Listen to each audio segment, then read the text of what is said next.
मेरे साथ इमरान प्रताप गढ़ी हैं जो कांग्रेस के राज्यसभा सांसद तो हैं ही, साथ ही एएमयू कोर्ट के निर्वाचित सदस्य भी हैं। सुप्रीम कोर्ट का जो फैसला आया है, हालांकि एएमयू के दर्जे को लेकर के अभी स्पष्टता नहीं है, वो 3 जजों की बेंच आगे फैसला करेगी, लेकिन अजीज बाशा फैसले को जो पलटा है सुप्रीम कोर्ट ने, उस पर आपकी क्या प्रतिक्रिया? सबसे पहले तो माननीय उच्चतम न्यायालय का बहुत आभार, बहुत उनका शुक्रिया कि बहुप्रतीक्षित फैसले में उन्होंने जो बुनियादी फैसला दिया है वो बहुत बड़ी राहत है अलीगढ़ मुस्लिम विश्वविद्यालय के लिए कि उसके अल्पसंख्यक दर्जे को अब बहाल रहने के लिए वो रास्ता साफ हो गया, वो कांटा साफ हो गया जिसकी बुनियाद पर माननीय उच्च न्यायालय ने ये रोक लगाई थी। तो कुल मिलाकर के 7 जजों की बेंच ने बहुत सोच समझ के ये फैसला लिया है और अधिकार है अलीगढ़ मुस्लिम विश्वविद्यालय का कि वो अल्पसंख्यक संस्थान रहे, जिसके लिए लगातार अलीगढ़ मुस्लिम विश्वविद्यालय के छात्र, वहां से जुड़े हुए प्रशासनिक अधिकारी या फिर पूरा स्टाफ लगातार उस लड़ाई को लड़ रहा है और देश का पूरा अल्पसंख्यक समुदाय भी ये चाहता है।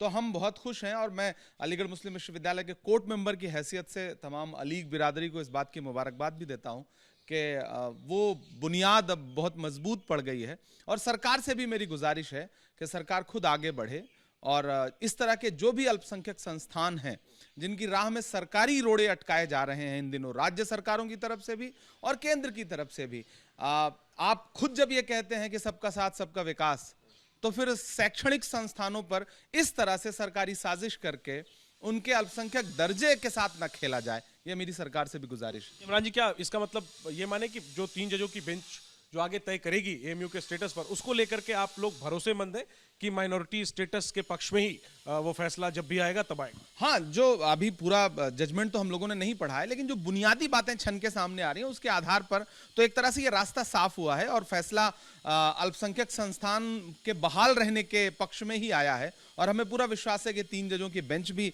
जो स्पेशल बेंच होगी, वो भी इसी फैसले की बुनियाद पर आज ही आ जाता, रोशनी में आगे बढ़ेगी। आज ही आ जाता तो अच्छा रहता।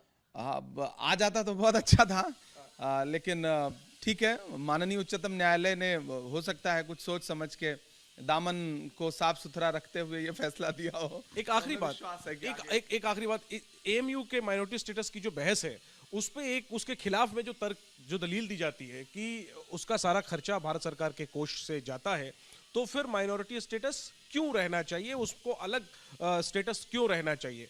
ये जो दलील है, इस पर आपका क्या जवाब? नहीं, वहां पढ़ने वाले छात्र भी तो इसी देश के निवासी हैं, भारत का हिस्सा हैं। बहुत मतलब मैं बड़े भावना के साथ, भावुकता के साथ ये बात कह रहा हूं। सर सैयद साहब ने उसको बनाने में जो खून पसीना बहाया और आज़ादी से पहले जो उनका संघर्ष रहा है और ब्रिटिश पार्लियामेंट के जरिए जिस तरह से उसको एक स्टेटस मिला, उस पूरी बहस में आप जाएंगे तो एक संवेदनात्मक पहलू भी तो है, एक भावनात्मक पहलू भी तो है। आप आखिर छीन क्यों लेना चाहते हैं? सबसे महत्वपूर्ण बात यह है कि बहस इस पर हो कि क्यों दिया जाए। मैं तो कह रहा हूं कि छीनना क्यों चाहते हैं? कि आप इस देश के अल्पसंख्यकों के पढ़ने लिखने के अधिकार में आप सुगमता लाना चाहते हैं या वो राह जो है पथरीली करना चाहते हैं? सरकार को भी समझना पड़ेगा ना, आप क्यों छीनना चाहते हैं? आप बहाल रहने दीजिए और आगे बढ़ के शैक्षणिक संस्थानों की, अल्पसंख्यक संस्थानों की मदद करिए ताकि पढ़ा लिखा तबका आगे आए, मुख्यधारा में शामिल हो। ये तो सरकार के कार्यक्रमों का हिस्सा है, आप क्यों छीन लेना चाहते हैं? आप स्कॉलरशिप बंद कर देंगे, आप मौलाना आजाद फेलोशिप बंद कर देंगे, आप धीरे धीरे माइनॉरिटी मिनिस्ट्री का बजट घटाते जाएंगे। ये सब जो कार्यक्रम रहे हैं पिछले कुछ सालों में मौजूदा भारत सरकार के, वो तो यही दर्शाते हैं ना कि आप पढ़ने लिखने नहीं देना चाहते। प्री मैट्रिक स्कॉलरशिप बंद कर देंगे। लेकिन हालिया दिनों में सरकार के जो कोर्ट के जो फैसले आए हैं, चाहे वो मदरसा एक्ट को लेकर के हो, चाहे अलीगढ़ मुस्लिम विश्वविद्यालय के अल्पसंख्यक दर्जे को लेकर के हो, कुल मिलाकर के हमारा संविधान में भरोसा जो है वो और मजबूत होता जाता है जब इस तरह के फैसले आते हैं। ठीक है, शुक्रिया इमरान जी बात करने के लिए।